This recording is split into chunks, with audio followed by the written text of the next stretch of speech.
Nah, izin buka dulu. Bismillah. Assalamualaikum warahmatullahi wabarakatuh. Alhamdulillah.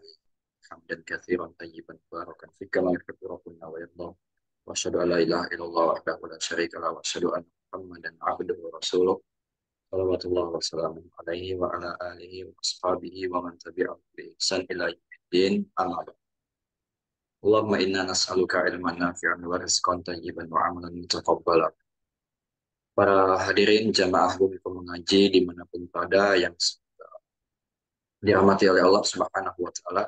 Kita bersyukur kepada Allah, alhamdulillah berkat limpahan hidayah taufiknya, kemudahannya kita bisa kembali mengadakan majelis ilmu kita rutin bersama guru kita Ustaz Harith Abu Naufal hafizahullah taala. Alhamdulillah beliau sudah hadir di tengah-tengah kita, maka kami ucapkan jazakallahu khairan kepada Ustaz dalam meluangkan waktunya. Semoga diberkahi oleh Allah Subhanahu wa taala.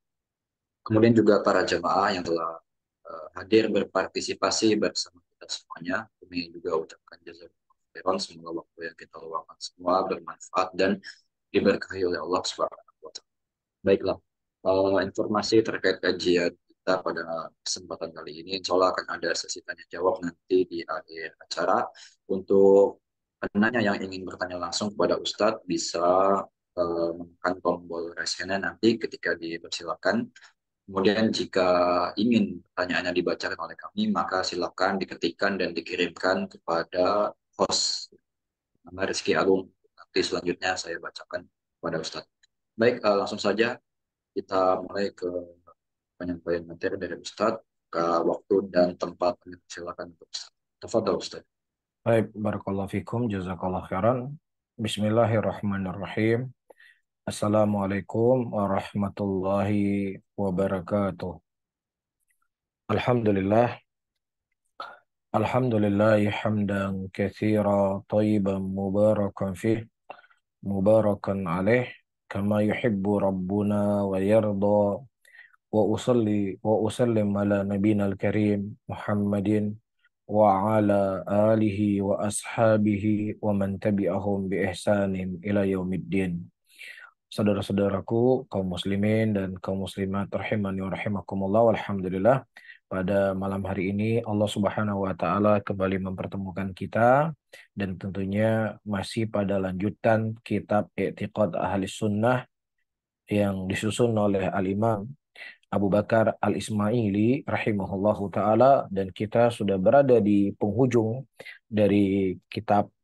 Dan pada pertemuan yang lalu kita sudah membahas ya tentang pandangan para ulama hadis untuk kita menjauhi dari kebidahan dan hal-hal yang akan merusak agama kita, merusak keyakinan kita, dan merusak amalan kita. Dan kemudian selanjutnya Syekh rahimahullahu taala mengatakan wa yarawna kafal adza.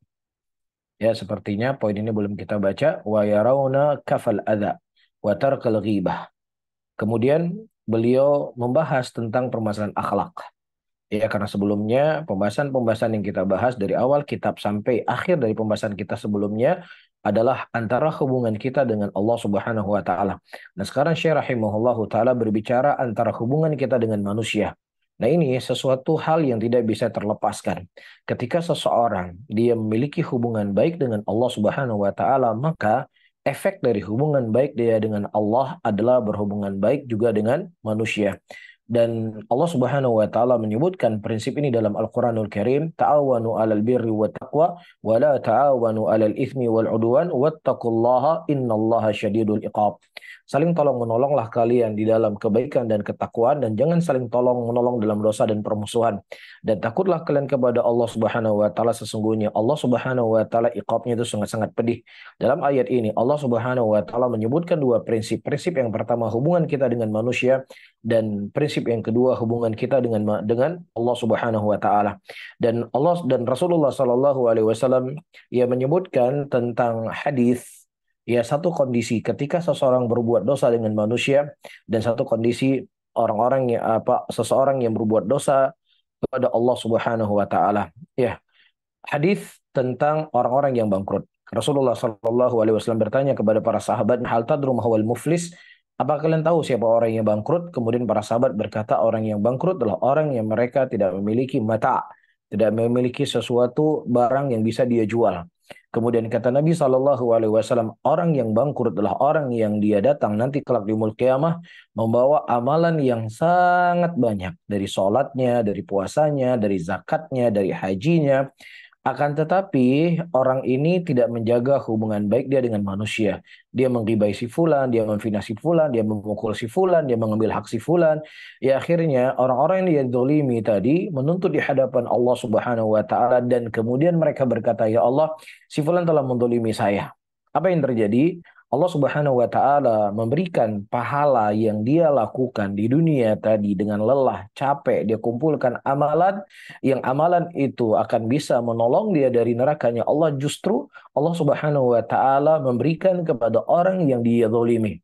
Dan ternyata orang yang dizalimi masih sangat panjang, ya. Kemudian Allah Subhanahu wa taala memberikan dosa ya orang yang dia dolimi kepada dia. Tadinya dia membawa amalan yang sangat banyak, tetapi ketika dia tidak menjaga hubungan baik dia dengan manusia, ya hancur semua, habis semua amalannya dibagi-bagi, dan kemudian Allah seret dia ke dalam neraka. Dan satu hadis lagi, di mana Rasulullah SAW menyebutkan ada orang yang dia memiliki 99 catatan amalan kejelekan. Dan setiap satu amalan kejelekan itu sejauh mata memandang. Kemudian Allah Subhanahu wa taala mendatangkan kepadanya bitokoh yang bertuliskan la ilaha illallah. Ya kemudian dia berkata, ya Allah, apa faidah bitokoh yang bertuliskan la ilaha illallah ini dengan dosa yang aku lakukan? Dan ketika ditimbang ternyata bitokoh yang bertuliskan la ilaha illallah lebih berat, dan kemudian Allah mengampuni dosanya, dan kemudian Allah Subhanahu wa taala memasukkan dia ke dalam surga. Subhanallah. Teman-teman semuanya perhatikan orang-orang yang dia berbuat dosa, orang-orang yang dia mengumpulkan amalan yang sangat banyak, tetapi dia tidak menjaga hubungan baik dia dengan manusia, Allah Subhanahu wa taala campakkan dia ke dalam neraka karena dosa tadi. Tetapi sebaliknya ada orang-orang yang dia berbuat dosa yang sangat banyak. Iya, tetapi ya Allah Subhanahu wa taala mengampuni dosanya dengan la ilaha illallah tadi. Ini menunjukkan kepada kita, kita tidak hanya menjaga hubungan kita baik dengan manusia, dengan Allah, menjaga salat, menjaga akidah kita, menjaga iman kita, tetapi thamarah, buah dari iman tersebut, ya seseorang menjaga hubungan baik dia dengan manusia. Makanya Rasulullah SAW menyebutkan standar seorang mukmin, al-muslimu man salimal muslimuna min lisani wa yadihi. Seorang muslim adalah orang yang terjaga lisannya dan tangannya dari muslim yang lainnya. Itu kata Nabi SAW. Makanya Syekh rahimahullahu taala di sini mengatakan wa yarawna kafal adha. Ya, dia menahan diri untuk tidak mengganggu orang lain. Tangannya tidak mengganggu orang lain, lisannya tidak mengganggu orang lain. Ya, kalaupun seandainya dia tidak bisa memberikan kebaikan dengan tangannya, dengan lisannya kepada saudaranya, setidaknya tangan dan lisannya itu terjaga untuk mengganggu orang lain. Dan kita lihat kehidupan Nabi kita Muhammad sallallahu alaihi wasallam itu sangat menjaga. Beliau sangat menjaga sekali hal-hal yang akan ya menyinggung perasaan seseorang. Sangat dijaga oleh Rasul. Bahkan ada seorang anak kecil yang pada waktu itu ya duduk di samping Nabi Muhammad sallallahu alaihi wasallam, dan kebiasaan beliau memberikan minuman ke sebelah kanan, ya, dan kebetulan pada waktu itu yang sebelah kanan adalah anak kecil dan sementara yang dewasa itu berada di sebelah kiri. Yang dewasa itu berada di sebelah kiri. Kemudian Rasulullah sallallahu alaihi wasallam ya meminta izin kepada anak kecil tersebut, apakah boleh aku memberikan minuman ini kepada orang yang lebih tua orang lebih tua yang ada di sebelah kiri saya? Kemudian anak kecil ini berkata, tidak, jangan ya Rasulullah, jangan ya Rasulullah, aku tidak mau ya bekas bibir mereka yang terkena dengan bibirku. Aku ingin bekas bibirnya engkau langsung bersentuhan dengan bekas bibirku. Subhanallah. Anak kecil saja Rasulullah SAW menjaga perasaan mereka, memberikan hak yang pantas kepada mereka. Ya, dan inilah sunnah di antara sunnah Rasulullah SAW yang harus untuk kita yang harus kita wujudkan dalam kehidupan kita sehari-hari. Wa tarkal ghibah, dan meninggalkan ghibah. Ya, ghibah ya di sini Syekh menyebutkan yang pertama adalah wa yarawna kafal adha. Ya, kita menghentikan daripada gangguan, apakah gangguan dengan tangan ataukah gangguan dengan lisan kita. Dan kemudian Syekh menyebutkan secara khusus wa tarkal ghibah, dan kita meninggalkan ghibah. Dan ghibah sebagaimana yang telah kita maklumi adalah menyebutkan kejelekan saudara kita yang dia benci untuk disebutkan. Itu namanya ghibah. Sebagaimana disebutkan dari hadis Nabi Shallallahu Alaihi Wasallam. Dan ghibah inilah penyakit, dan inilah dosa di antara dosa-dosa besar. Allah Subhanahu wa taala menggambarkan di dalam Al-Qur'anul Karim orang yang menggibahi saudaranya itu seperti memakan bangkai. Siapa yang mau memakan bangkai manusia? Ya tidak ada satupun manusia yang memiliki akal sehat yang dia mau memakan bangkai saudaranya. Dan demikianlah dosa ghibah yang dibuat oleh seseorang.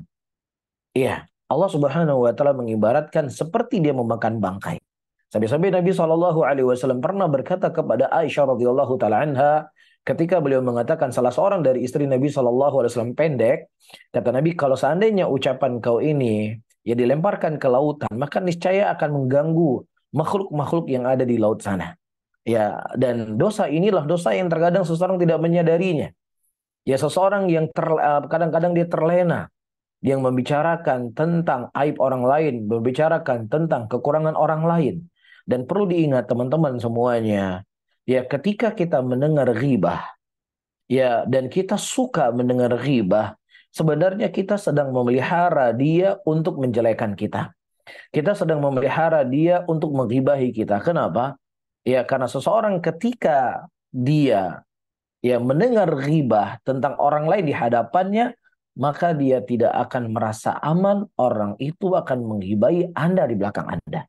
Dan itu sebagaimana telah disebutkan hadis dari Nabi Shallallahu Alaihi Wasallam. Nah, cara untuk kita menghentikan agar orang itu tidak menghibai kita, ya caranya ketika dia sedang menghibai orang lain, kita hentikan dia. Akhi, ukhti, ini hal yang tidak dibolehkan, ini hal yang diharamkan oleh Allah.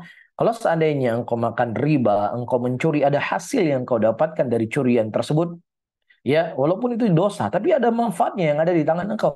Nah sekarang riba, Anda menggibai orang lain, menjatuhkan orang lain, menyebutkan kejelekan-kejelekan orang lain, Anda nggak dapat apa-apa. Ya Anda nggak dapat apa-apa. Tapi ini dosa besar. Maka seorang muslim tidak akan mungkin dia berbuat sebuah kekonyolan.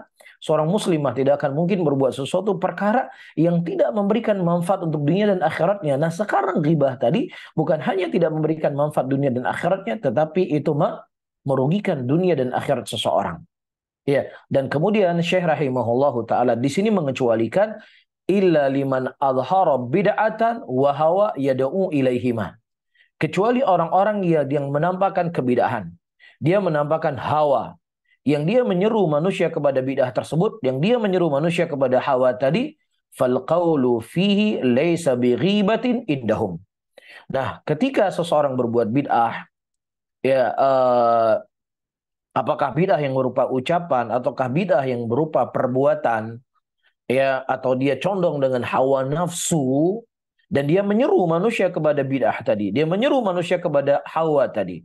Dan kemudian kita mengkritik si fulan, ya bin fulan, atau ustadz fulan, atau syekh fulan, atau kiai fulan. Beliau berkata dalam kitabnya, demikian, demikian, demikian. Atau beliau menyampaikan dalam ceramahnya, demikian, demikian, dan demikian. Dan apa yang beliau sampaikan tersebut, ia menyelisih dari qala Allah, menyelisih dari ucapan Nabi Shallallahu Alaihi Wasallam, dan menyelisih daripada ucapan salaf. Ya, maka perkara ini tidaklah dianggap ghibah sama sekali. Bahkan ini merupakan jihad. Ya, sebagaimana ditanyakan kepada Imam Ahmad rahimahullah, wa imam, mana yang lebih afdol, seseorang ya sholat malam, ya atau menyebutkan tentang ya penyimpangan orang-orang yang menyimpang dari agama ini. Imam Ahmad rahimahullah berkata, kalau seandainya engkau sholat, engkau berpuasa, itu untuk dirimu sendiri. Tetapi ketika engkau membicarakan tentang ahlul bidah, ahlul ahwa, dan engkau meluruskan penyimpangan-penyimpangan yang ada pada diri mereka, maka itu manfaatnya untuk dirimu dan manfaatnya untuk orang lain. Ya, bahkan Imam Ahmad rahimahullahu taala menyebutkan ini merupakan jihad yang paling besar. Ini jihad yang paling agung. Ya, menegakkan hujjah, ya, meluruskan kesalahan orang-orang yang keliru. Ya, dan ini tidaklah dianggap sebagai ya perkara yang seseorang mengklaim dari apa mengklaim apa istilahnya kunci surga sudah ada di tangannya, ya atau mengklaim dirinya saja yang benar atau yang semisalnya. Ya Anda jangan menyalah-nyalahkan orang lain.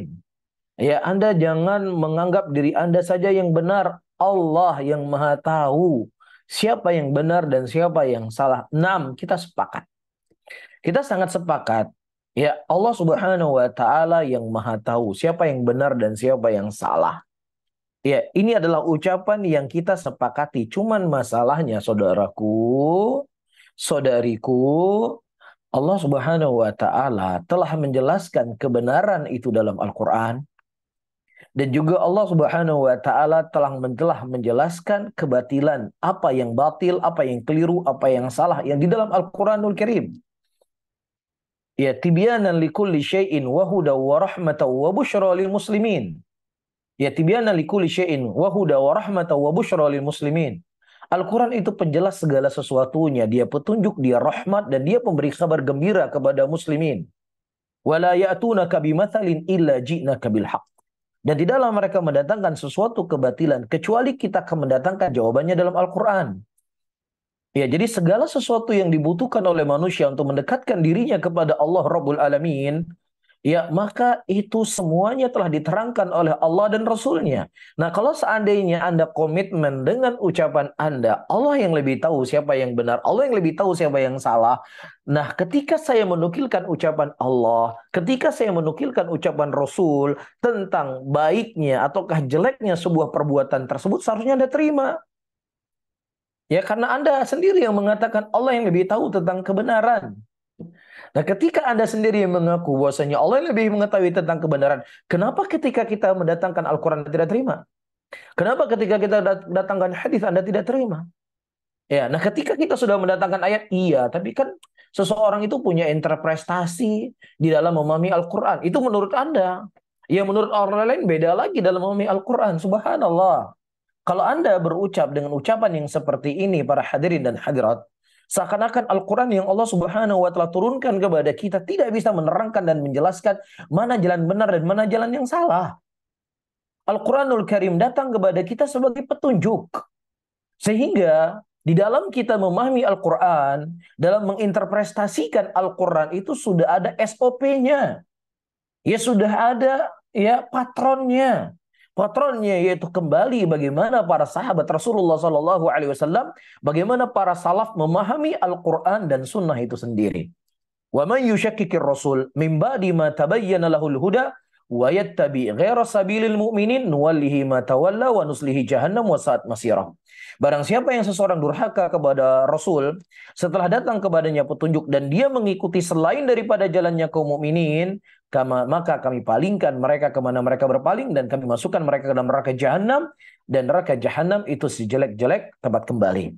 Ya, sehingga dengan ayat ini para ulama mengambil pegangan ya bahwasannya Al-Quran dan Sunnah yang difahami oleh seseorang itu akan menjadi benar ketika dia mengembalikan pemahaman itu kepada generasi yang terbaik di dalam umat ini. Maka disitulah umat akan bersatu. Di atas pemahaman itulah ya umat akan menjadi satu barisan. Ya sebagaimana diriwayatkan dari Abdullah bin Abbas radhiyallahu taala anhu, ya pada waktu itu Umar bin Khattab beliau bertanya pada diri beliau sendiri, kenapa umat ini bisa berselisih? Nabi mereka satu, kitab mereka satu, Tuhan yang mereka sembah satu. Kemudian kata Abdullah bin Abbas radhiyallahu taala anhu, ya diturunkan kepada kita Al-Qur'an wa qara'nahu, diturunkan kepada kita Al-Quran dan kita membaca Al-Quran tersebut dan kita mengetahui, memahami maksud daripada Al-Quran yang diturunkan oleh Allah Subhanahu wa taala. Tsumma ja'a ba'dana aqwamun, kemudian datang setelah kita suatu kaum yang mereka membaca Quran seperti kita membaca Al-Quran, ya, namun ya mereka tidak tahu apa maksud dari ayat yang diturunkan ini. Sehingga mereka menggunakan akal-akal mereka, menggunakan logika-logika mereka dalam memahami Al-Quran dan Sunnah. Tidak dikembalikan kepada para sahabat Nabi SAW, maka disitulah mereka mulai berselisih. Jelas ya? Jadi ucapan Abdullah bin Abbas ini begitu terang dan begitu jelas. Ya, bahwasannya hidayah, Al-Quran dan Sunnah sebagai petunjuk Itu akan menjadi petunjuk ketika kita menggunakan dengan patron yang telah diatur di dalam agama Islam ini. Nah, apabila ya Anda ingin memahami tentang dunia Anda, ya urusan-urusan teknologi, silakan Anda menghayal, silakan Anda ya membuat inovasi-inovasi baru, silakan. Kalau hari ini mobil itu pakai bensin kemudian berubah menjadi listrik, ya. Nah, kalau Anda bisa mampu, udah kita nggak perlu pakai bensin, nggak perlu pakai listrik, pakai air lebih bisa. Silakan Anda buat seperti itu, nggak ada masalah. Ya karena Anda bebas dalam perkara dunia. Selama tidak memudaratkan dan selama tidak memberikan kejelekan, silakan. Kalau hari ini mobil itu bisa berjalan dengan 4 mobil dan kemudian Anda berpikir dengan akal Anda, kecerdasan Anda, mobil tidak perlu pakai ban, ya dia bisa berjalan di atas aspal tanpa ban, pakai udara. Silakan Anda berpikir seperti itu. Antum a'lamu bi umuri dunyakum. Kalian lebih tahu tentang urusan dunia kalian. Tetapi ketika dalam urusan agama sudah ada patronnya, sudah ada SOP-nya yang kita harus berjalan di atas jalan tersebut. Bisa difahami ya. Kemudian kata Syekh, fal qawlu fihi, dan ucapan kepada ahlul bidah, ucapan kepada ahlul awa, laisa bi ghibatin indahum, dan itu bukan ghibah yang terlarang di sisi para ulama salaf. Di sini saya nukilkan ucapan al-Imam As-San'ani rahimahullahu taala dalam kitab Subulus Salam. Beliau berkata, wa'lam annahu qad istathna al-ulama min ghibati umuran. Ya, ketahuilah bahwasanya para ulama mereka telah mengecualikan ghibah itu dengan beberapa perkara. Ya, jadi ada pengecualian tentang ghibah. Yang pertama yaitu orang yang berbuat orang yang terzolimi. Ya, misalnya ada seseorang yang dia dizolimi, ya kemudian dia mengadu kepada orang yang memang bisa memberikan jalan keluar untuknya. Saya dizolimi oleh si fulan, saya dipukul oleh si fulan, ini buktinya, ini buktinya. Ya, dan engkau adalah orang yang bisa menyelesaikan permasalahan saya ini, ya maka eh 6, berikan jalan keluar untuk saya. Maka tidak ada masalah. Ya sebagaimana datang seorang wanita kepada Nabi SAW, kemudian wanita ini mengadu, ya Rasulullah, saya punya suami, yang mana suaminya ini setiap dia sholat dipukul. Setiap dia berpuasa, suaminya ini membatalkan puasanya. Nah, si perempuan ini merasa terzolimi dari suaminya tadi. Tapi subhanallah ya, ketika Rasulullah SAW ya mendengar dari pengaduan wanita tadi, dan kemudian Rasulullah memanggil suaminya, dan Rasulullah bertanya, wahai fulan, kenapa engkau memukul istri engkau setiap dia sholat? Kemudian kata istrinya, kata suaminya, ya Rasulullah, ini istri saya ini kalau sholatnya terlalu panjang. Sementara saya butuh ya bercanda dengannya, butuh ngobrol dengannya, dan semisalnya. Ya, kemudian Rasulullah SAW mengatakan, besok-besok kalau kamu sholat, jangan kau panjangkan sholatmu. Cukup sholat yang ringkas. Karena melayani suami itu lebih wajib. Kemudian, kenapa engkau membatalkan puasa istrimu? Ya Rasulullah, saya masih muda. Saya menikah dengan dia tidaklah saya menikah dengan dia kecuali untuk mengontrol syahwatku. Nah, sementara dia terus berpuasa. Kemudian kata Nabi SAW, besok-besok kalau engkau berpuasa, maka izin dulu dengan suamimu. Nah, syahid yang ingin kita sampaikan, boleh bagi seseorang ketika dia terdolimi, ya dia mengadu. Walaupun nanti dia merasa terdolimi, padahal dia yang salah. Bisa jadi. Hukumnya seperti itu. Jadi ada satu kisah, teman-teman semuanya. Pada waktu itu ada seorang wanita yang dia mengadu tentang kedoliman suaminya. Dan kemudian wanita ini menangis. Ya kemudian, ya kata seseorang, ya dia ini pasti terdolimi. Nah kemudian kata Syekh mendengar ucapan orang ini, ya, tidakkah engkau mendengar, tidakkah engkau baca bahwasanya saudara-saudara Nabi Yusuf ketika mereka membuang Nabi Yusuf ke dalam sumur, ya kemudian mereka kembali kepada bapaknya dalam keadaan mereka menangis. Ya dia kembali kepada bapaknya dalam keadaan dia menangis. Apakah tangisan saudara Nabi Yusuf ini menjadi benar? Apakah tangisan saudara Nabi Yusuf ini, ya Nabi Yusuf menjadi orang yang orang yang berbuat zalim sementara mereka yang terzalimi? Tidak. Jadi tidak mesti air mata itu menjadi tanda bahwasanya dia orang yang terzalimi. Ini catatan penting yang perlu diketahui karena banyak di antara saudara-saudara kita muslimin yang mendengar kajian-kajian, ya apalagi di dalamnya kajian-kajian kisah-kisah, ya apalagi terkadang menyebutkan tentang kemuliaan Rasulullah. Kita nggak antipati ya ketika disebutkan kemuliaan Nabi SAW. Ya justru inilah hal yang baik. Tetapi mereka membawa dongeng-dongeng, membawa berita bercerita-cerita palsu, bahkan mereka memuji Nabi SAW sampai tingkat kepada ketuhanan. Ya, mereka beristighatsah kepada Rasul SAW. Beristighatsah kepada Rasul. Al-istighatsah, meminta pertolongan dalam keadaan kita terjepit itu hanya kepada Allah Subhanahu wa taala. Tetapi mereka meminta dan memohon itu kepada Nabi sallallahu alaihi wasallam sambil menangis. Ya sambil menangis meneteskan air mata, ya Rasulullah. Bantu kami ya Rasulullah, tolong kami ya Rasulullah, angkat bala dari kami ya Rasulullah. Dalam keadaan mereka menangis. Dan tentunya ini dari kalangan awam, ya akan terpesona, akan terkesima, ya akan menjadi ya sebuah patron, ini sebuah kebenaran. Sementara saya ngaji dengan yang di sana, nggak pernah nangis. Keras hatinya mereka di sana memang. Ya, kan majelisnya ustadz-ustadz Ahlussunnah kan jarang-jarang nangis.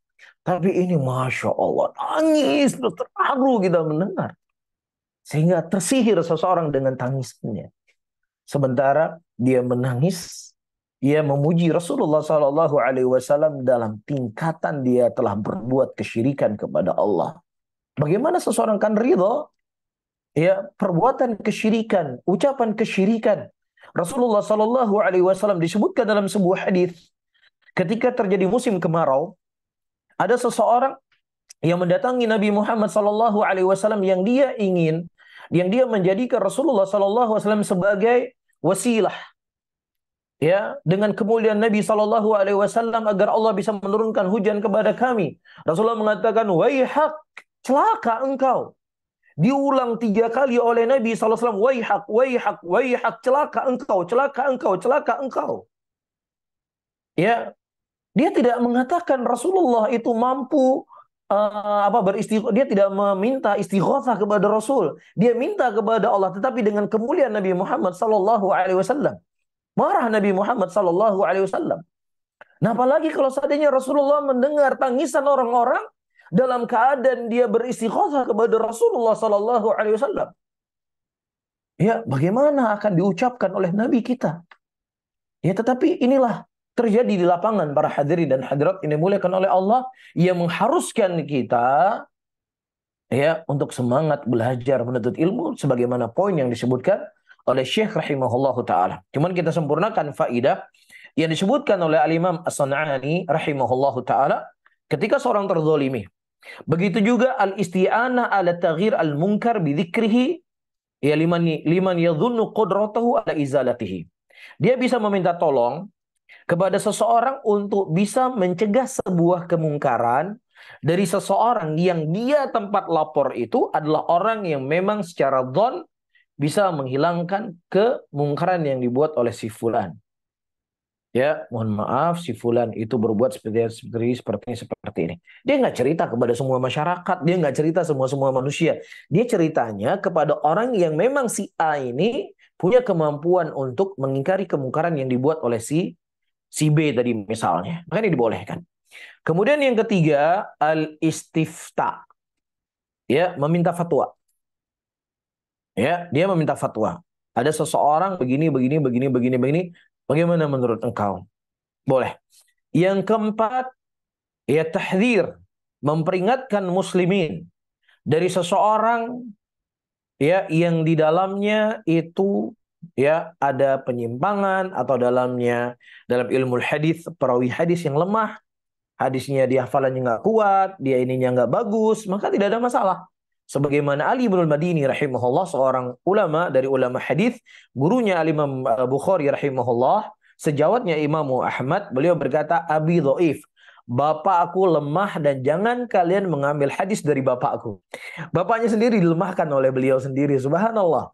Ini bukan uquq al walidain, ini bukan orang yang durhaka dengan orang tua, tetapi ini sebagai bentuk amanah menjaga agama Allah Subhanahu wa taala.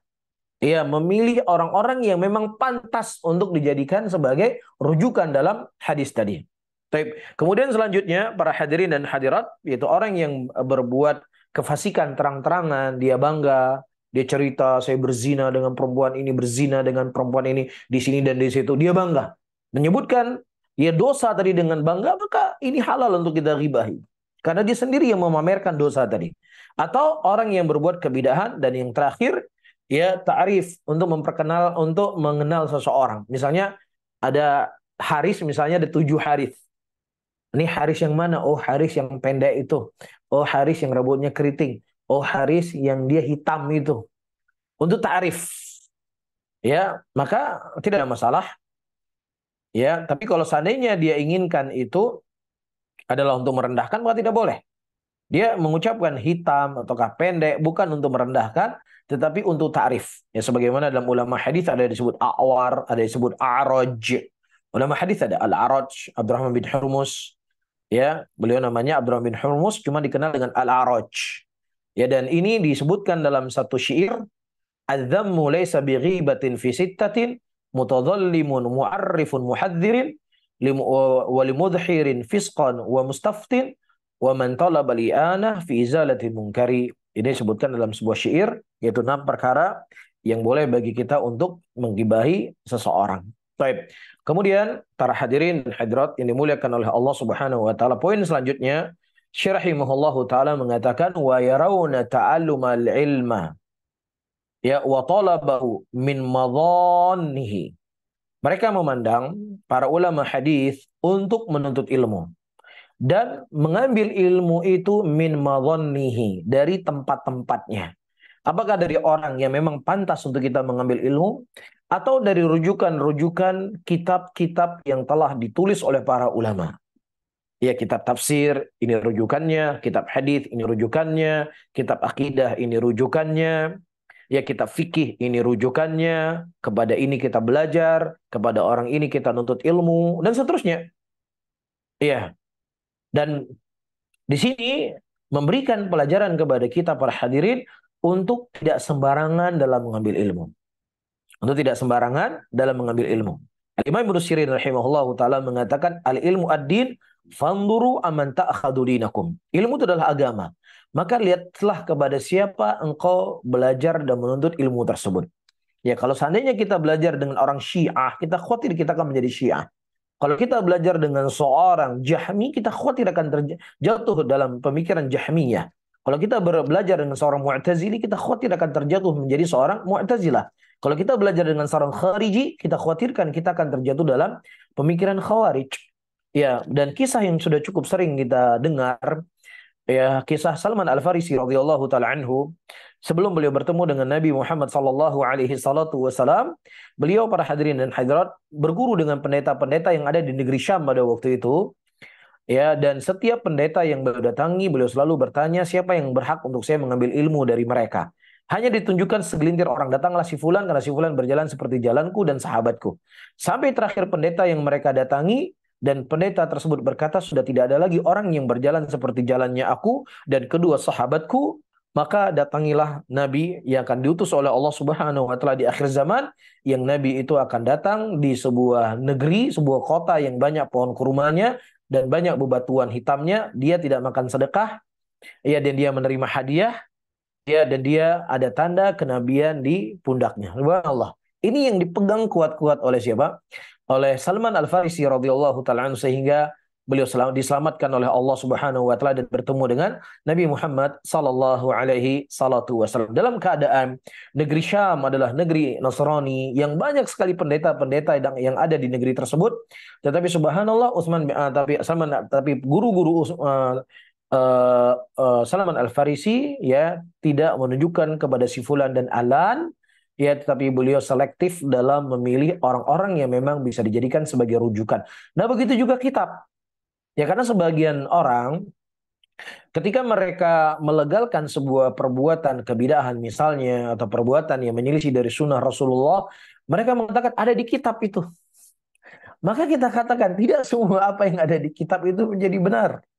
Tapi seluruh apa yang ada di kitab itu, ya, itu harus menjadi pegangan, menjadi pijakannya adalah apa? Al-Quran dan Sunnah di atas pemahaman para salaf. Karena dalam kitab itu Anda akan mendapatkan kisah-kisah palsu, dongeng-dongeng, atau kisah-kisah yang mengajak kepada kesyirikan. Ada ditulis dalam kitab. Bahkan ada satu kitab yang cukup populer, kitab Fadilatul A'mal, ya punyanya Jamaatut Tabligh. Apa isi di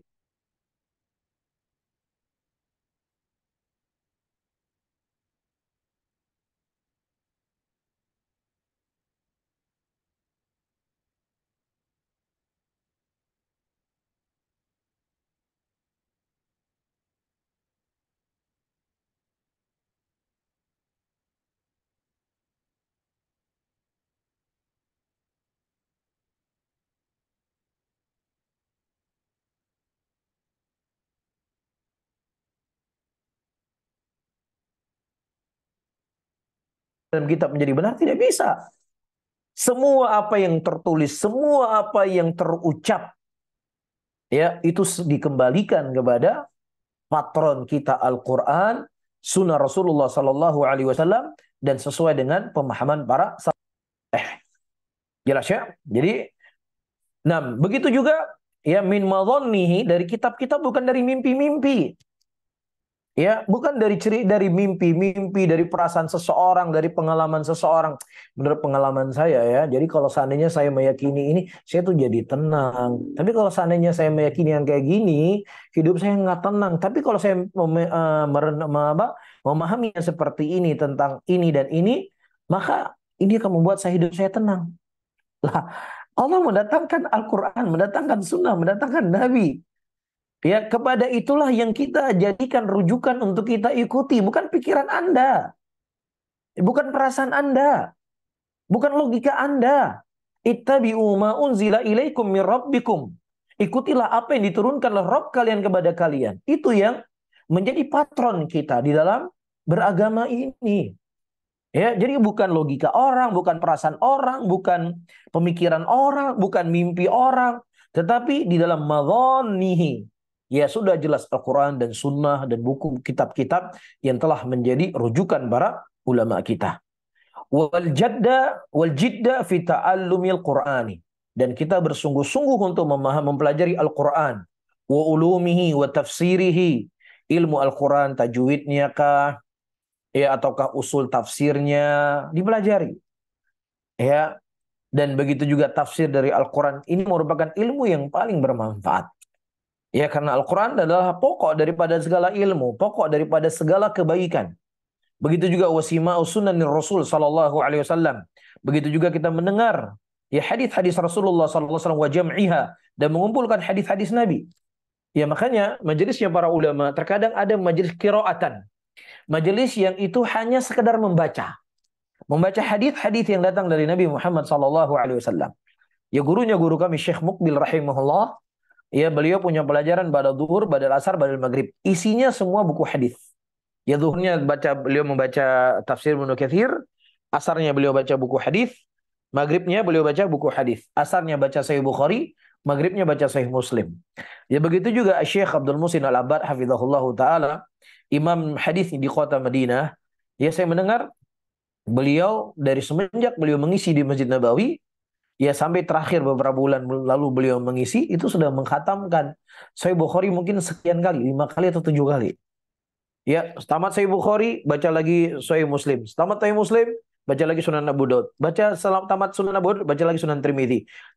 Selesai tamat Tirmidzi, baca Nasai, baca Abu Daud, Sunan Ibnu Majah. Kemudian ulang lagi ke Sahih Bukhari, ulang lagi Sahih Muslim. Karena hadis-hadis tersebut ya menggambarkanlah kepada kita kehidupan Nabi kita Muhammad sallallahu alaihi wasallam. Ya, sehingga ini merupakan ilmu yang sangat bermanfaat. Ya, ketika seseorang ingin belajar fikih, apa rujukannya? Quran dan hadis. Ketika ingin belajar akidah, di mana rujukannya? Quran dan hadis. Ketika ingin belajar bahasa, apa rujukannya? Quran dan hadis. Ya, sehingga inilah yang menjadi pegangan kita umat Islam ya di dalam membangun sebuah hukum. Baik, begitu juga watafaqu fiha, dan kita memperdalam ya daripada ilmu Al-Quran dan juga ilmu hadis, ya wa talabal athari ashabihi, dan juga kita menuntut mencari dari asar sahabat Nabi sallallahu alaihi wasallam. Ya, dan di sana ada madhannah, kitab-kitab yang ditulis oleh para ulama yang ternukilkan tentang asar para sahabat Nabi sallallahu alaihi wasallam. Ya, misalnya Musannaf Abdul Razak rahimahullahu taala, itu isinya adalah ucapan-ucapan sahabat, isinya adalah perbuatan-perbuatan sahabat Rasulullah sallallahu alaihi wasallam, itu dikumpulkan dalam kitab Musannaf tadi. Dan juga wal kaffa anil waqi'ati fihim.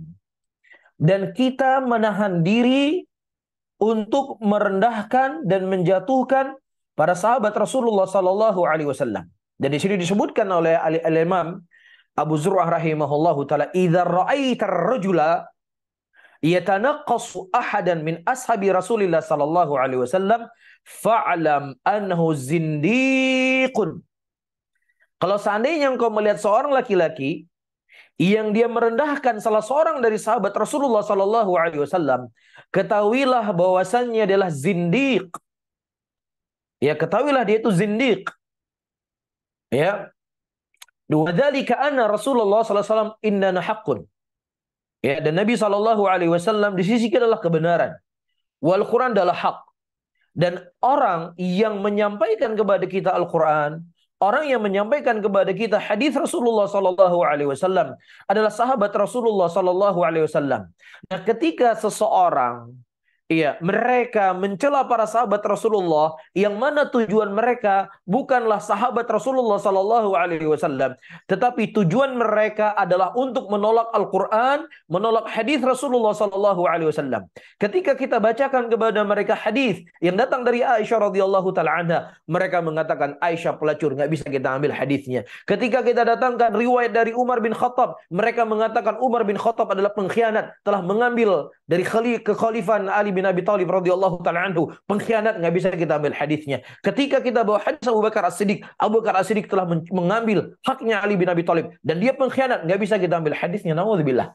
Itu konsekuensi ketika mereka menyebutkan jelek tentang sahabat Rasulullah sallallahu alaihi wasallam, agar ragu kita terhadap riwayat-riwayat hadis yang disampaikan oleh para sahabat Rasulullah. Jadi hati-hati para hadirin dan hadirat. Jadi ketika mereka mengatakan bahwasanya Al-Quran, hadis Rasulullah nggak bisa kita pakai, nggak bisa kita jadi hukum, nggak bisa kita jadikan sebagai pegangan, nggak bisa kita jadikan sebagai hujjah.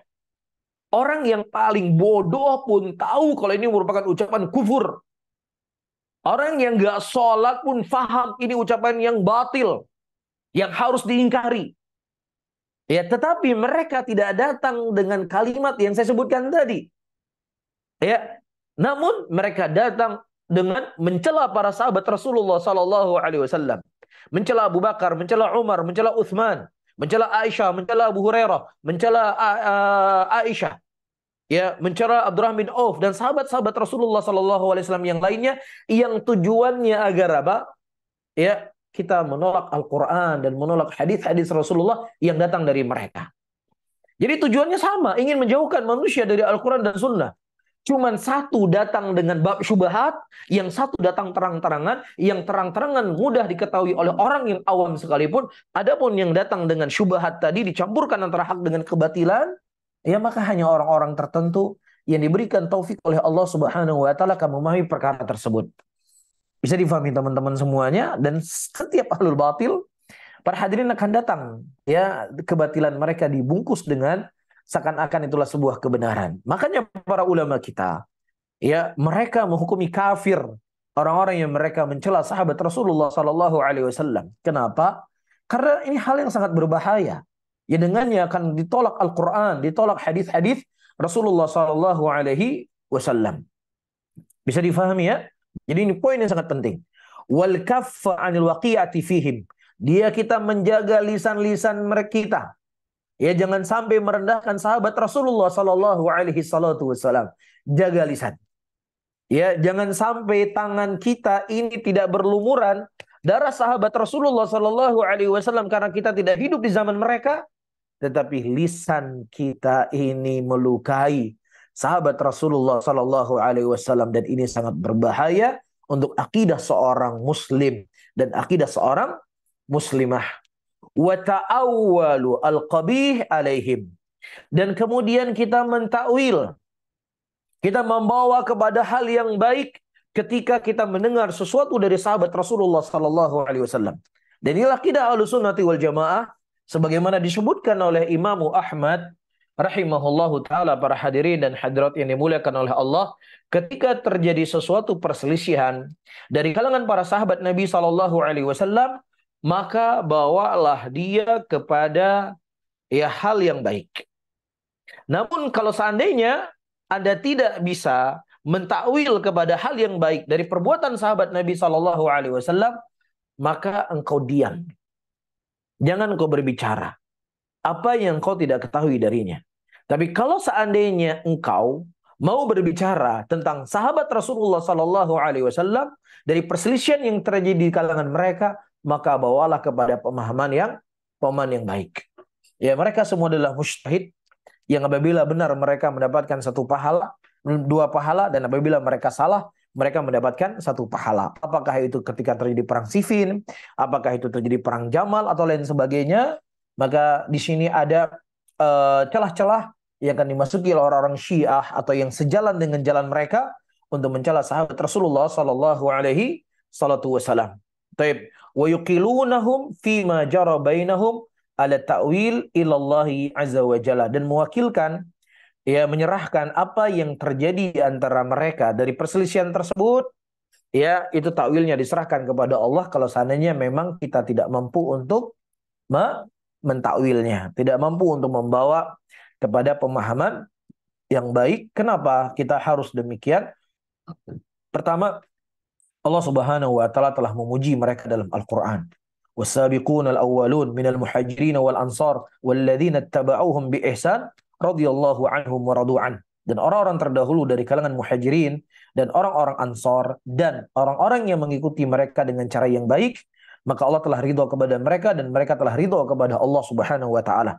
Dan juga ucapan Nabi sallallahu alaihi wasallam, la tasubu ashabi, jangan kalian mencela sahabatku. Dan kalau seandainya kalian menginfakkan satu gunung emas Uhud, maka itu tidak bisa menyaingi satu mud yang mereka sedekahkan di jalan Allah Subhanahu wa taala. Bisa difahami ya? Taib. Dan kemudian para hadirin dan hadirat yang dimuliakan oleh Allah, poin selanjutnya, ma'aluzumil jamaah. Dan kita diperintahkan untuk melazimkan diri kita dengan al-jamaah. Dan jamaah di sini dari pembahasan para ulama itu dibagi menjadi dua.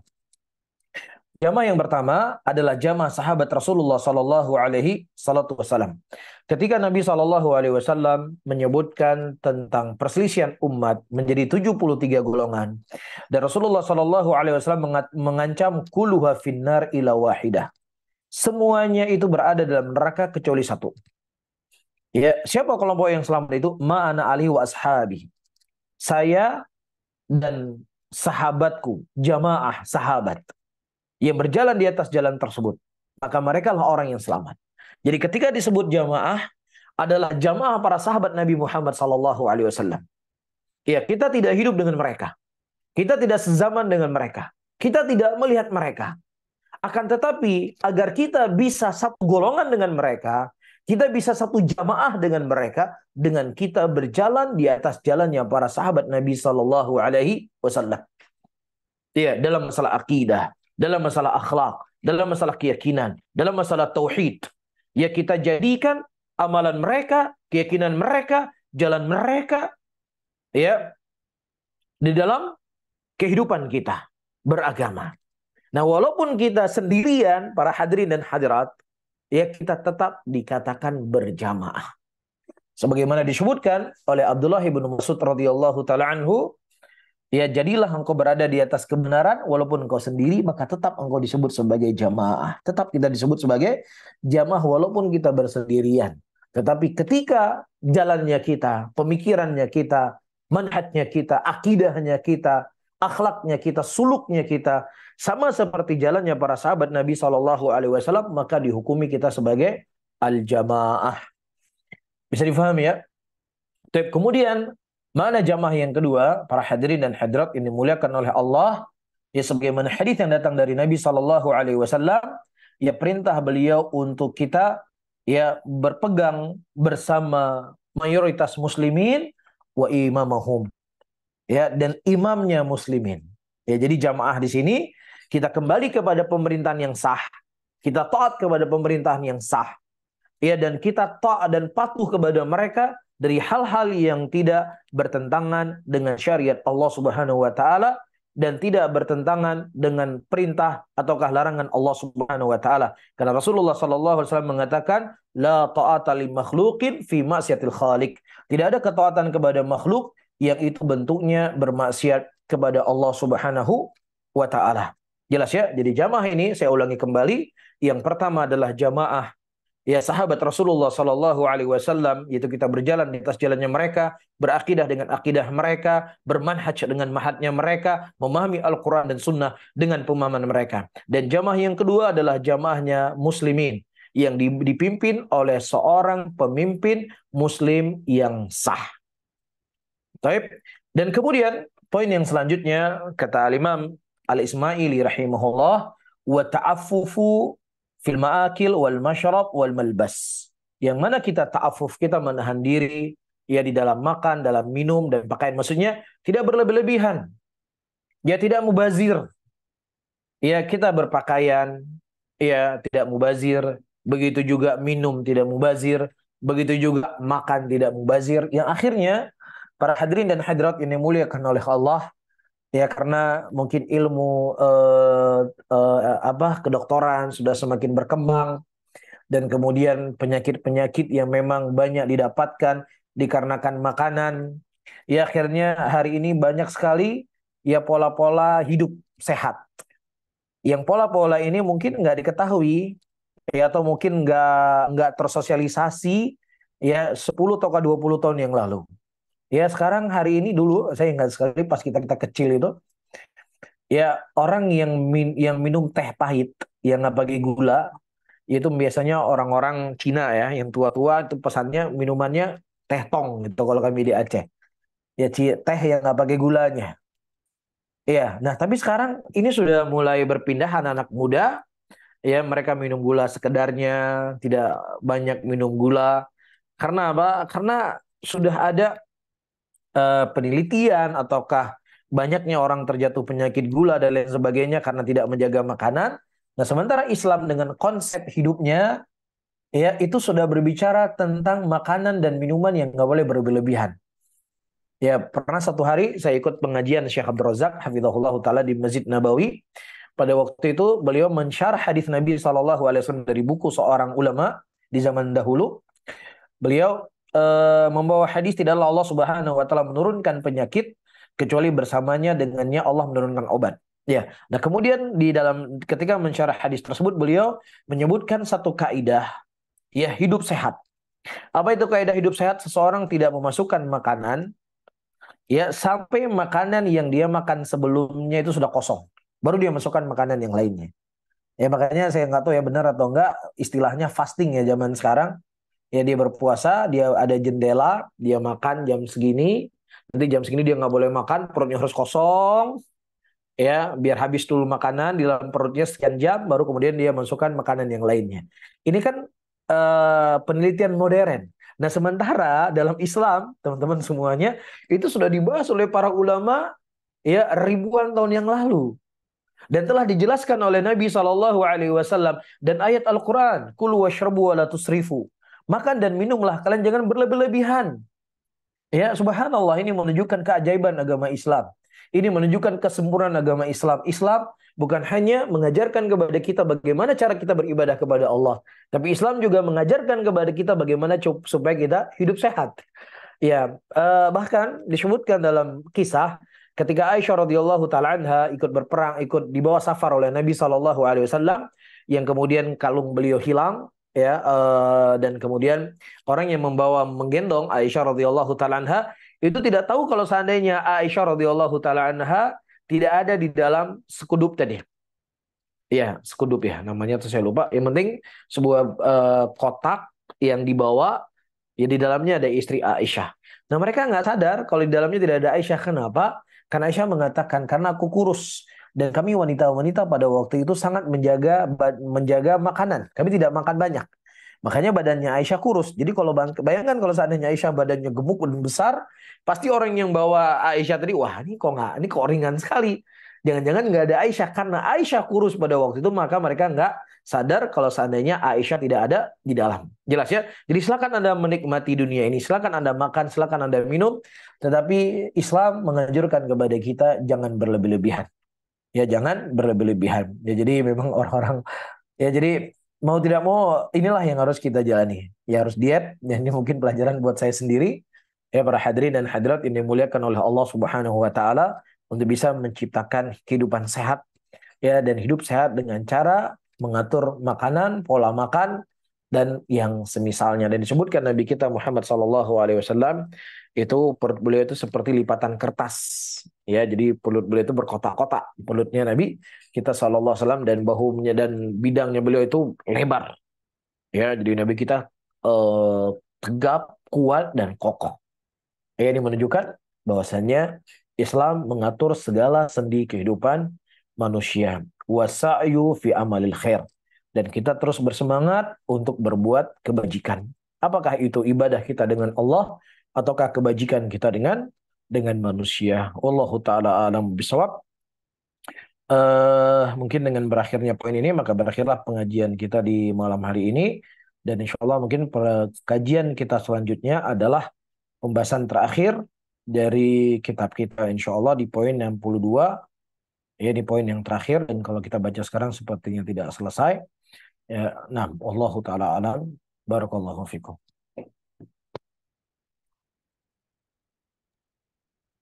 Baik, jazakallah khairan Ustaz atas ilmu yang telah disampaikan kepada kita semua. Semoga menjadi keberkahan untuk Ustaz dan semoga menjadi ilmu yang bermanfaat untuk kita semua. Baik, para hadirin sekalian, ikhwan dan akhwat, kita sampai ke sesi berikutnya yaitu tanya jawab sama Ustaz. Maka kami silakan ikhwan dan akhwat yang ingin tanya pada Ustaz. Ini sudah ada Ibu Yuniarti yang angkat tangan. Silakan Ibu Yuniarti untuk langsung bertanya pada Ustaz.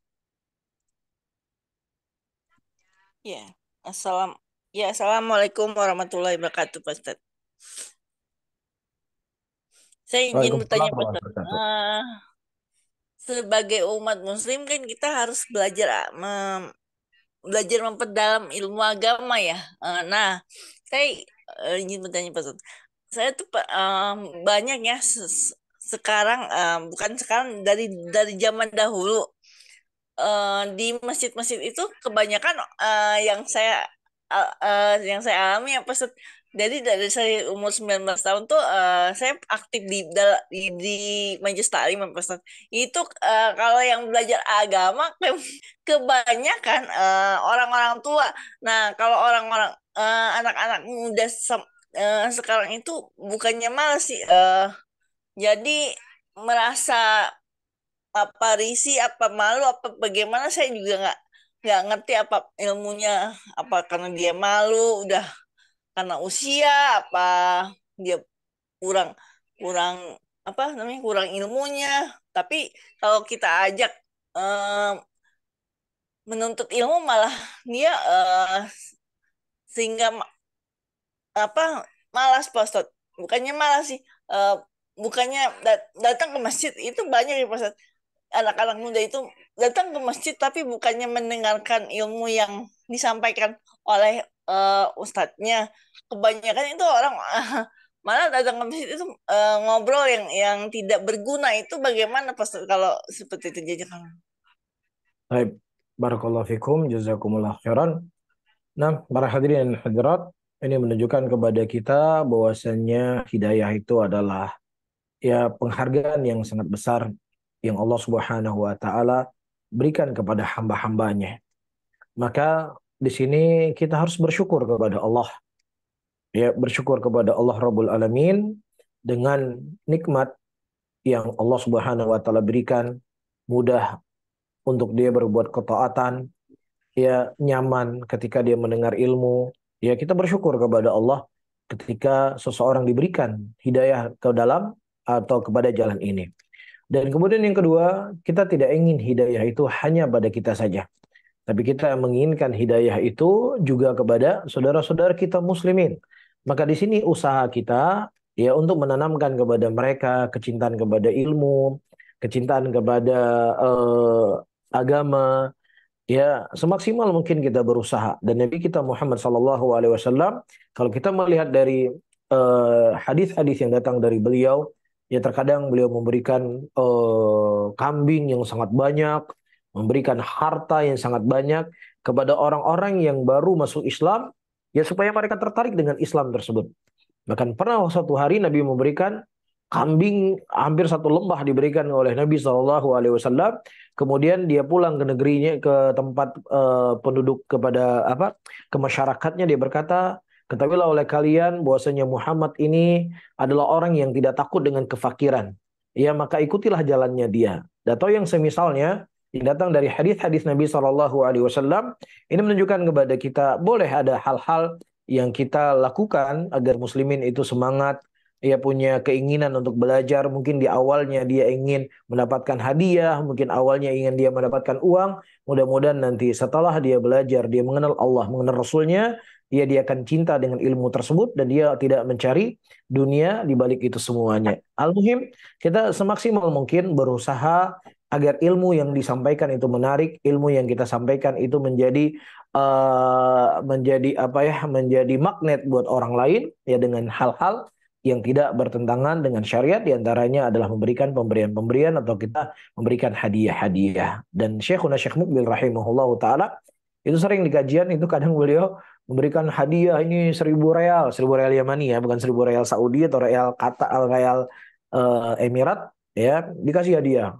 Ya, ini 1.000 real, ini 1.000 real, ini 1.000 real. Itu hal yang sering dilakukan oleh Syekh Mukbil rahimahullahu ta'ala. Nah, apalagi anak-anak muda yang mungkin di awalnya dia tertarik dengan uang tadi, mudah-mudahan dengan cinta dia kepada ilmu, ya akhirnya kecintaan dia karena Allah, bukan karena harta tadi. Wallahu a'lam bishawab. Barakallahu fikum. Ijazakallah Ustaz atas jawabannya. Assalamualaikum warahmatullahi wabarakatuh. Waalaikumsalam warahmatullahi wabarakatuh. Baik, jazakallahu khairan Ustaz wa ahsanallahu ilaik. Terima kasih atas jawabannya. Kita lanjutkan ke pertanyaan yang masuk via chat sini. Ada pertanyaan dari hamba Allah Ustaz. Hanya berkata, Assalamualaikum, izin bertanya Ustaz tentang masalah keseharian dalam beragama. Dalam sholat bergerak dengan sengaja lebih dari 3 kali, apakah benar batal sholatnya? Dan seperti apa batasan gerakan yang diperbolehkan dalam sholat? Jazakallahu khairan. Baik, 6. Ternukilkan dari sebagian para ulama, ketika seseorang melakukan pergerakan 3 kali yang tidak ada maslahat sholatnya dalam satu ibadah, dalam satu rukun, bisa dalam keadaan berdiri, ya, dia bergerak lebih dari 3 kali, dalam sebagian mazhab itu bisa membatalkan sholat. Namun sebagian para ulama yang lainnya, mereka mengatakan kalau seandainya gerakan itu ada maslahatnya untuk sholat, ya maka tidak ada masalah seseorang bergerak lebih dari 3 kali. Sebagaimana perpindahan kiblat dari Baitul Maqdis ke Ka'bah pada waktu itu, posisi imam berubah menjadi posisi makmum dan posisi makmum berada di posisi imam, dan terjadi pergerakan yang sangat banyak pada waktu itu. Ya, dan dan Rasulullah Shallallahu Alaihi Wasallam, ya, dan tidak ternukilkan dari mereka membatalkan salat mereka, tapi mereka bergerak. Ya, namun kalau seandainya ada gerakan di dalam sholat yang gerakan itu adalah gerakan yang tidak ada maslahat sama sekali dari sholat tadi, dan gerakannya adalah gerakan yang fahisyah, ya, gerakan yang istilahnya yang sangat konyol, ya, mungkin saya sulit membahasakannya, maka terkadang itu bisa membatalkan sholat. Apa misalnya, ya, misalnya dia pakai jam, dia tekan cek jamnya itu misalnya, ya nggak ada masalah sholat, tekan-tekan jam. Ya, apalagi orang pakai AirWatch misalnya, Allahu Akbar, ting, dia bunyi, dia baca WA. Cuman satu gerakan itu bisa membatalkan sholat. Ya, dengan satu gerakan itu bisa membatalkan sholat. Tetapi kalau memang ada masalah sholat, dia gatal, nah kalau dia tidak garuk, misalnya dia tidak konsentrasi dalam sholatnya, maka tidak ada masalah untuk dia garuk. Atau misalnya ada suara HP, yang mana suara HP itu sangat mengganggu orang lain, maka tidak ada masalah untuk dia mematikan HP. Sebagaimana datang hadis dari Nabi SAW, ya, perintah apa? Sebagaimana difahami oleh para ulama sebagian hadis, ya, kalau misalnya ada ular-ular atau kalajengking di depan kita sholat, maka nggak ada masalah kita membunuh, ya, binatang tersebut supaya tidak memberikan mudarat bagi orang yang sholat. Taib, Allahu a'lam bishawab. Barakallahu fikum. Baik, jazakallahu khair Ustaz wa ahsanallahu ilaik. Terima kasih atas jawabannya. Kita lanjutkan ke pertanyaan berikutnya. Penanya berkata, Bismillah, tentang jamaah.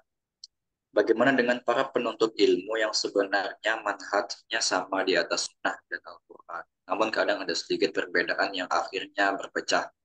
Pandangan seperti ini seharusnya tidak terjadi. Apakah ini bukti bahwa manusia dikuasai hawa nafsu yang berlebihan?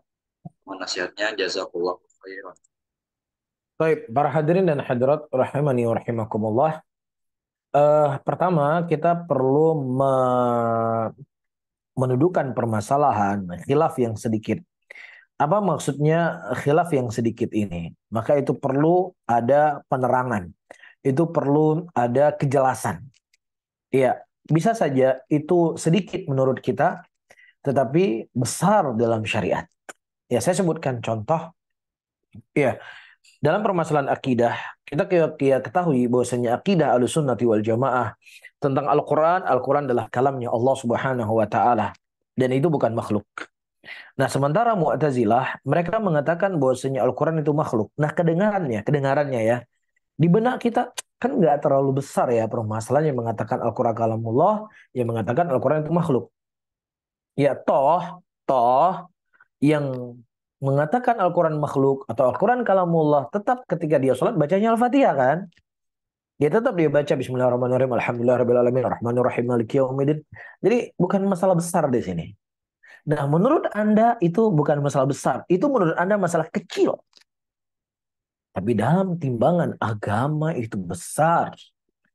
Imam Ahmad rahimahullahu ta'ala berkata, barang siapa yang seseorang mengatakan Al-Quran itu makhluk, maka kafirun billahil azim. Maka dia kafir kepada Allah Subhanahu wa taala. Iya, menurut kita kecil tapi menurut Imam Ahmad itu besar.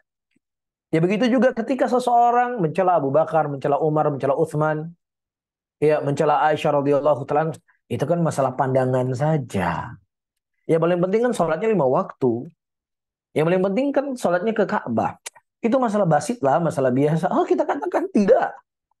Ini bukan masalah ringan, itu bukan masalah sepele. Mencela Abu Bakar, mencela Umar, mencela Utsman, mencela Aisyah radhiyallahu taala anha, bahkan Syekhul Islam Ibnu Taimiyah mengatakan, barang siapa yang seseorang menuduh Aisyah radhiyallahu taala anha berbuat zina setelah Allah turunkan ayat tentang pensucian Aisyah, maka dia kafir kepada Allah Subhanahu wa taala.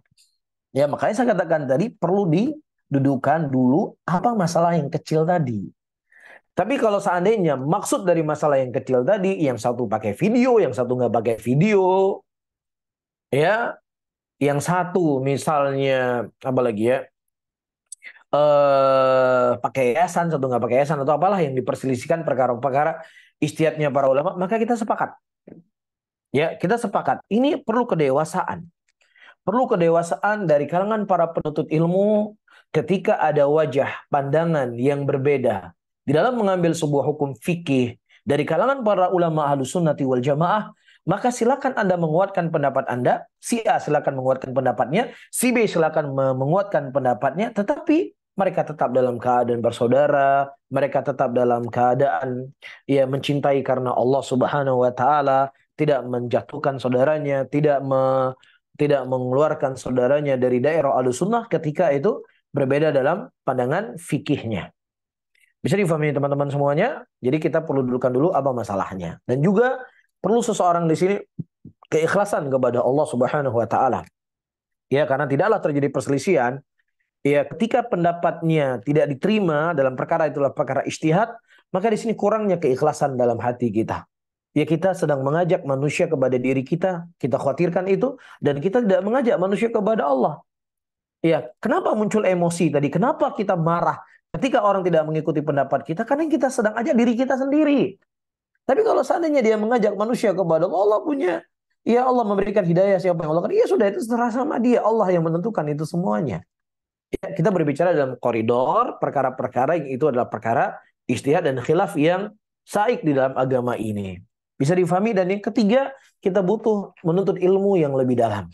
Karena ketika seseorang terlebih mendalami ilmu, banyak membaca, banyak mendengar, ya banyak berguru dengan guru-guru, maka insya Allah dia akan lebih bijak dalam bersikap.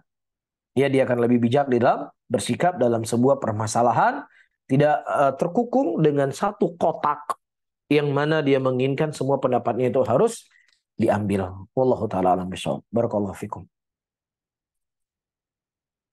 Wafikum barakallah, jazakallah khair Ustaz atas jawabannya. Kami persilakan kembali kepada jemaah yang hanya langsung bisa menekan tombol raise hand. Ya, sepertinya belum ada, maka kita lanjutkan ke pertanyaan ya chat. Bismillah, pertanyaan dari Allah Ustaz. Pertanyaan pertama, Bismillah, Afwan izin bertanya di luar materi Ustaz. Saya ingin bertanya, bolehkah jika seorang murid mencium tangan gurunya saat bersalaman? Syukron wa barakallahu fiikum. Baik, nah, tidak ada masalah seorang murid mencium tangan gurunya sebagai bentuk penghormatan kepada gurunya, ataukah kepada orang lebih tua, ataukah kepada orang tuanya, tidak ada masalah. Ya, sebagai bentuk penghormatan. Tetapi dia tidak boleh menanamkan keyakinan, ini kalau seandainya bibir saya ini kesentuh dengan tangan guru saya, maka ya saya akan hebat dalam berbicara, saya akan lancar hafal Quran dan lain sebagainya. Maka ini merupakan keyakinan yang keliru. Ini merupakan keyakinan yang salah. Ya, karena keberkahan itu dibagi menjadi dua. Ada keberkahan yang sifatnya zat, ada keberkahan yang sifatnya adalah sifat. Ya, apa keberkahan secara zat? Keberkahan secara zat itu hanya khusus dimiliki oleh Nabi Muhammad sallallahu alaihi wasallam. Para sahabat mereka berebutan bekas wudunya Nabi sallallahu alaihi wasallam, para sahabat mereka rebutan air liurnya Rasulullah sallallahu alaihi wasallam. Maka ini hal yang hanya khusus kepada Nabi karena keberkahan beliau secara zat. Adapun keberkahan selain Rasulullah sallallahu alaihi wasallam ada keberkahan ilmunya mereka, berkah waktunya mereka, berkahnya amalan mereka dan seterusnya. Ya, maka para sahabat Rasulullah Sallallahu Alaihi Wasallam setelah meninggal Rasulullah, mereka tidak rebut-rebutan bekas air wudhu Abu Bakar As-Siddiq. Mereka tidak rebutan bekas air atau liur Abu Bakar As-Siddiq dalam keadaan Abu Bakar As-Siddiq adalah orang yang paling mulia setelah Nabi Muhammad Sallallahu Alaihi Wasallam.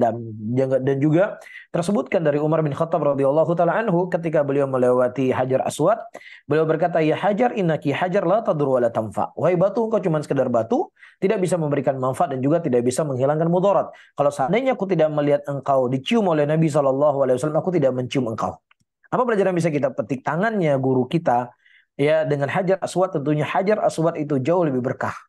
Tetapi bersama dengan itu demikian ucapannya Umar bin Khattab radhiyallahu taala anhu. Ya, jadi kita mengatakan silakan Anda mencium tangan guru Anda, mencium tangan orang tua Anda sebagai bentuk penghormatan kepada mereka dan bukan ya memiliki keyakinan-keyakinan yang saya sebutkan tadi. Wallahu a'lam bishawab. Baik, jazakallah khairan Ustaz. Terima kasih atas jawabannya. Kami persilakan kembali bagi jemaah yang ingin bertanya langsung. Jika ada, silakan. Baik, kita lanjutkan pertanyaan via chat. Bismillah, Ustadz, bagaimana jika ibu rumah tangga yang padat kegiatannya punya waktu ke majelis ilmu 4 kali sepekan, namun tidak sempat wajah ilmunya? Mohon nasihatnya. Syukran, jazakallah khairan.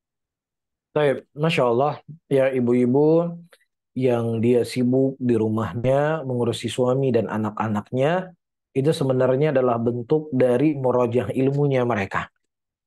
Ya, karena ilmu itu adalah wasilah, adapun inti daripada ilmu adalah amalan. Jadi itulah bentuk praktek ibu-ibu ya dari ilmu yang ibu-ibu tuntut hari ini. Ya, mengurusi suami, mengurusi anak-anak, mengurusi harta suaminya. Jadi merupakan amalannya wanita yang terbaik di muka bumi ini, yaitu amalannya Fatimah radhiyallahu taala anha ketika beliau mendatangi Nabi Muhammad sallallahu alaihi wasallam dan meminta kepada Rasulullah sallallahu alaihi wasallam mencarikan kepada beliau seorang pembantu karena beliau lelah mengurusi Hasan dan Husain. Kemudian Rasulullah mengajarkan kepada beliau zikir sebelum beliau tidur yang itu sama seperti beliau punya seorang pembantu. Ya, namun dari sisi yang lainnya, para ulama di sana menyebutkan kaidah kalau seandainya engkau tidak bisa mendapatkan keseluruhannya, maka setidaknya jangan engkau meninggalkan sebagian besarnya. Ya, mungkin ada sekian ilmu yang dia hadiri, sebagian ilmu yang dia dengar, ya mungkin ada bab-bab yang perlu dia merojahi, ada perlu bab yang dia pelajari lebih dalam, misalnya ilmu Al-Quran, ataukah ilmu bahasa Arab, dan lain sebagainya. Namun, ya jangan dia tinggalkan keseluruhannya. Baik, barakallahu fikum. Waalaikumsalam barakallah. Terima kasih Ustaz. Jazakallah khairan atas jawabannya.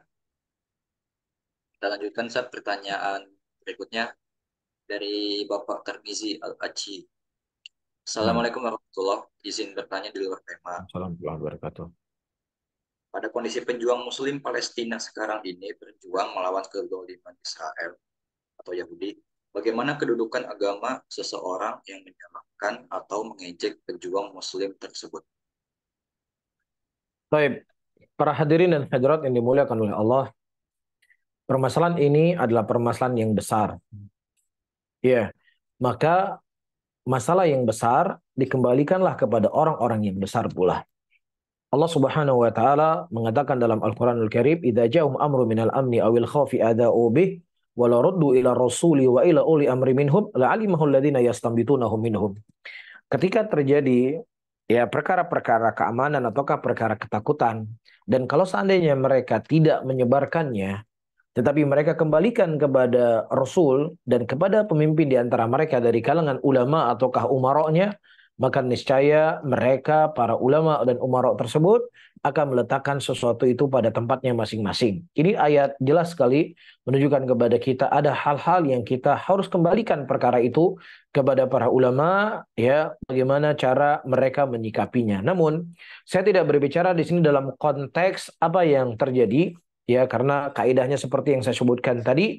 Namun di sana ada hal-hal yang sudah muqarrar dalam perkara agama kita, sesuatu yang telah disepakati dalam perkara agama kita, ya, seseorang dia wajib untuk mencegah sebuah kemungkaran.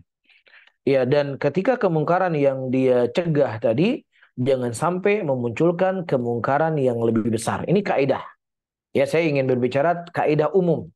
Ya, Nabi kita Muhammad SAW dari fase Mekah, yang mana orang-orang musyrikin Mekah adalah kafir harbi. Ya, mereka memerangi Rasulullah karena agamanya, bahkan mereka mengusir Nabi Muhammad SAW dari kota Mekah. Ya, jelas ini kafir harbi.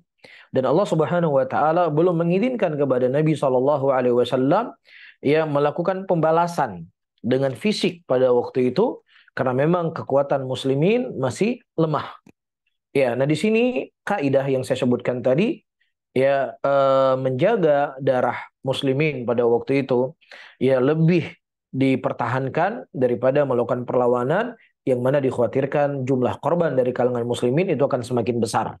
Begitu juga ketika perjanjian Hudaybiyah, dalam keadaan Rasulullah SAW bersama pasukan dari sahabat Rasulullah SAW ingin masuk ke kota Mekah, kemudian dihadang oleh musyrikin, ya, dan kemudian terjadilah perjanjian Hudaybiyah, dan Nabi SAW pada waktu itu membuat perjanjian dan beliau kembali ke kota Madinah, tidak jadi masuk ke Mekah. Ini juga adalah mimbab apa yang saya sebutkan tadi. Dan juga Allah Subhanahu wa taala menyebutkan dalam Al-Qur'an, la tasubbul ladzina yad'una min dunillah fayasubbullah. Janganlah engkau mencela Tuhan yang disembah selain Allah, karena dengan engkau mencela Tuhan yang disembah selain Allah, dengannya mereka akan mencela Allah tabaraka wa taala. Mencela sesembahan yang disembah selain Allah adalah ibadah. Tetapi ketika itu ya akan membuat mudarat yang lebih besar dengan dia mencela Allah Subhanahu wa taala, maka perkara ini dilarang dalam agama kita. Begitu juga seorang badui yang dia kencing di pojok masjid, ya, dan ini perbuatan dosa, perbuatan zalim, ya, mengotori masjid, apalagi masjid Rasulullah yang ada Nabi di situ. Kemudian para sahabat ingin mengingkarinya, dan kemudian Nabi SAW justru mengingkari sahabat yang mengingkari perbuatan sahabat tadi. Rasulullah membiarkan dia untuk kencing di masjid, ya karena apa? Karena dikhawatirkan akan memunculkan mudarat yang lebih besar. Nah, kalau seandainya ada orang beralasan bahwasannya di tempat A ataukah di tempat B ataukah di Indonesia misalnya ada pejuang-pejuang yang dulunya mereka berjuang melawan penjajah dan lain sebagainya, maka kita katakan kaidah-kaidah yang kita bangun, yang kita sebutkan tadi adalah kaidah-kaidah yang datang dari Al-Quran dan Sunnah Rasulullah SAW. Maka perbuatannya seorang manusia atau kelompok manusia itu tidak bisa menggugurkan dari kaidah-kaidah agama yang datang dari Al-Quran dan Sunnah Rasulullah SAW. Ya, tetapi nas Al-Quran itu yang sifatnya mutlak menjadi muqayyad ketika datang nas yang lainnya. Sebuah ayat itu umum, kemudian dikhususkan, itu juga dengan ayat atau hadis yang lainnya. Begitu juga sebuah ayat Al-Quran dan Sunnah itu menjadi mansukh, itu dengan ayat Al-Quran, hadis dan yang lainnya, bukan dengan perbuatan A, perbuatan B, perbuatan C, perbuatan D. Itu yang kami ketahui dari cara dalam kita memahami nas Al-Quran dan nas Sunnah Rasulullah Sallallahu Alaihi Wasallam. Ini poin yang pertama. Dan poin yang kedua, para hadirin dan hadirat yang dimuliakan oleh Allah, ya permasalahan kita sekarang ini ya sebenarnya ya permasalahan kemanusiaan dan permasalahan keimanan saudara-saudara kita muslimin. Yang paling dibutuhkan hari ini oleh saudara-saudara kita muslimin adalah ya bantuan kita, doanya kita kepada Allah untuk mereka. Ya, dan apa yang bisa kita bantu untuk mereka. Ya, itu akan jauh lebih baik daripada perdebatan-perdebatan yang tidak ada ujungnya. Iya, apakah seseorang menganggap pergerakan mereka benar, ataukah orang menganggap perbuatan mereka salah? Apakah dengan menganggap perbuatan mereka benar akan mengurangi penderitaan muslimin? Atau Anda anggap perbuatan mereka adalah perbuatan yang nggak benar? Apakah itu juga mengurangi penderitaan saudara kita muslimin? Tidak, para hadirin. Ya, apapun masalah Anda membela ataukah Anda tidak membela kelompok tersebut, ya tetap tidak mengurangi penderitaan muslimin. Jadi wallahu alam bisawab, ya fokusnya kita hari ini adalah kencangkan doa, ya berikan apa yang bisa kita berikan kepada saudara kita muslimin yang ada di Aqsa, dibantai oleh Yahudi Zionis kafir, ya, dan kita di sini berada satu saf dengan saudara-saudara kita muslimin. Ya, satu saf dengan saudara-saudara kita muslimin dalam arti kata apa yang membuat mereka sakit, kita juga merasakan itu. Ya, apa yang membuat mereka menderita, itu juga kita harus rasakan dalam diri kita. Kalau seandainya tidak ada rasa penderitaan sedikit pun dalam hati kita, apa yang membuat mereka menderita, maka perlu dipertanyakan keimanan kita. Rasulullah SAW menyebutkan al-mu'min lil mu'min kal bunyan. Ya yashuddu ba'dhum ba'dha. Seorang mukmin dengan mukmin yang lain bagaikan satu tubuh. Ya mereka menguatkan satu dengan yang lainnya. Dalam hadis yang lain Rasulullah mengatakan seorang mukmin itu bagaikan satu tubuh. Ketika satu anggota tubuh itu sakit, maka akan sakit seluruh anggota tubuhnya. Ya disinilah butuh keimanan dalam hati kita. Sejauh mana hati kita ini merasa sedih dari apa yang dialami oleh saudara-saudara kita muslimin. Dan sisi yang lainnya, saudara-saudaraku yang dimuliakan oleh Allah, kita jangan pernah sama sekali suudzon kepada Allah Rabbul Alamin. Jangan pernah terfikir atau terbestik dalam jiwa kita, sudah jutaan, ratusan juta tangan muslimin mengandah ke langit. Ya, untuk menghancurkan, untuk kehancuran orang-orang Yahudi. Tapi sampai hari ini, itu belum datang kepada kita. Ya, maka jangan pernah ada sedikit pun terbesit Allah Subhanahu wa Ta'ala menzalimi hamba-hambanya. Allah tidak pernah menzalimi hamba-hambanya. Allah mengatakan dalam Al-Quran, وَلَا تَحْسَبَنَّ اللَّهَ غَافِلًا أَمَّا يَأْمَلُ الظَّالِمُونَ إِنَّمَا يُؤَخِّرُهُمْ لِيَوْمٍ تَشْخَصُ فِيهِ الْأَبْصَارِ. Dan jangan pernah kalian menyangka bahwasanya Allah Subhanahu wa Ta'ala lalai dari kezaliman orang-orang yang zalim. Hanya saja Allah Subhanahu wa Ta'ala mengakhirkan perkara tersebut ya sampai pada saat mata mereka terbelalak. Ya, kesenangan mereka hari ini, kebahagiaan mereka hari ini dalam membantai saudara-saudara kita muslimin, ya itu akan menjadi hutang untuk mereka kelak di yaumul qiyamah, akan diadab oleh Allah Subhanahu wa Ta'ala selama-lamanya ketika dia mati dalam keadaan kekufuran. Adapun saudara-saudara kita muslimin yang hari ini kelihatan mereka menderita, yang hari ini kita sedih melihat ya ada bayi yang kepalanya tercopot dari badannya, seorang ayah yang mana wajahnya hancur lebur dan lain sebagainya, kita sedih. Tapi subhanallah, Rasulullah menyebutkan dalam sebuah hadisnya, ada seseorang didatangkan kelak di yaumul qiyamah, orang yang paling sengsara hidupnya di dunia ini. Tidak ada orang lebih sengsara dibandingkan dia. Kemudian Allah celupkan sekejap dia ke dalam surga, dan kemudian Allah bertanya kepadanya, ya fulan, apakah engkau pernah merasakan penderitaan ketika engkau dulu tinggal di dunia? Kemudian orang ini berkata, tidak ya Allah, aku tidak pernah merasakan penderitaan dulu ketika aku tinggal di dunia. Dengan sekejap engkau masukkan aku ke dalam surga engkau. Ya subhanallah, ini merupakan dari satu sisi Allah menguji mereka, mencoba mereka, tapi dari sisi lain Allah Subhanahu wa Ta'ala insya Allah ia akan amalan-amalan mereka ya itu akan menjadi kebaikan untuk mereka, kesabaran mereka akan menjadi kebaikan untuk mereka nanti kelak di yaumul qiyamah. Oleh karena itu teman-teman semuanya, cara yang paling baik untuk sekarang kita berpikir ya dengan doa kita, dengan apa yang bisa kita bantu kepada saudara-saudara kita muslimin, karena perdebatan-perdebatan itu semuanya tidak akan pernah usai, tidak akan pernah selesai, dan kita khawatir, kita berdebat ke sana kemari dan lain sebagainya. Sementara permasalahan yang paling inti untuk kita membantu saudara kita muslimin menjadi terlalaikan. Wallahu taala a'lam bisawab.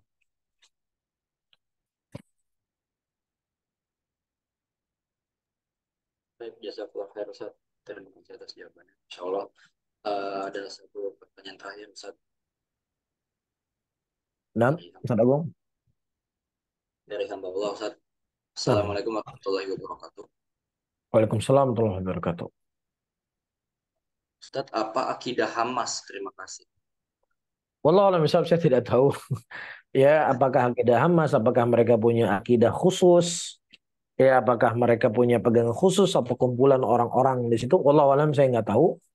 Ya, mungkin perlu untuk dipertanyakan kepada para ulama. Ya, namun seperti yang saya sebutkan tadi, ya perdebatan tentang Hamas, ya maka ini tidak mengurangi dari ya penderitaan saudara-saudara kita muslimin yang ada di sana, maka lebih baik kita fokus ambil aham. Yang paling penting sekarang bagaimana fokus muslimin dalam doa-doa mereka ya untuk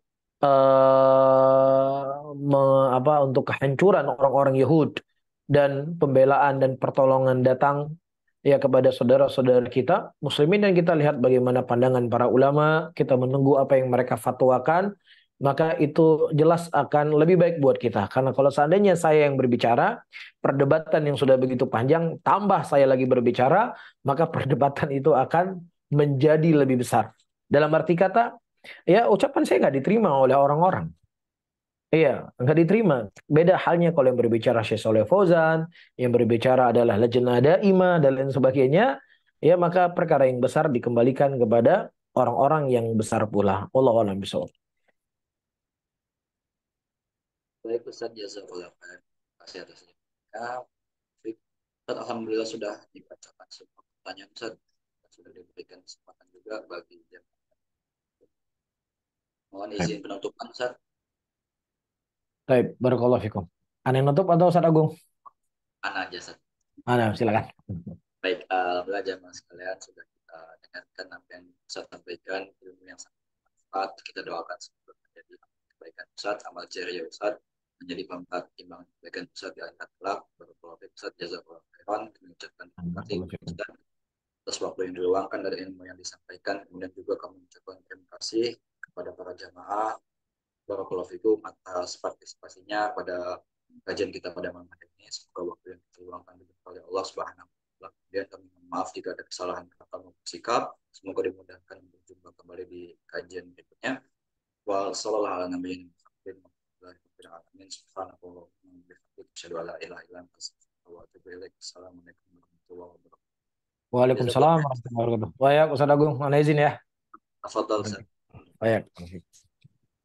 Ya, kalau Ustaz. Baik, Baik. barakallahu fiik. Wa Abdurrahman. Jamaah sekalian.